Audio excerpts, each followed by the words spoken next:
Koldo Izagirrek Dumitru liburua idatzi zuen Donostian, Erein argitaletxeak argitaratuta 2014an. Dumitru Euskal Herrian bizi den mutiko errumaniar bat da, hobeto esan da, errumaniar euskaldun bat, halaxe sentitzen baita bera. Hala ere, gaur egun bizi garen gizarte honetan, zaila da jendeak euskaldun bezala onartzea, azalaren koloreak kontrakoa esaten badu.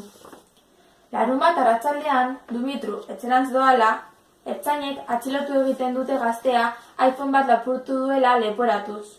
Gertakari honek bere ingurua aldatuko du, eta bere ikaskideak Dumitruren askatasunaren alde borroka egingo dute.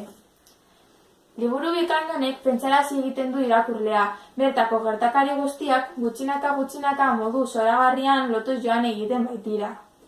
Bukaeran liburuko jaien inguruan pentsarazteko.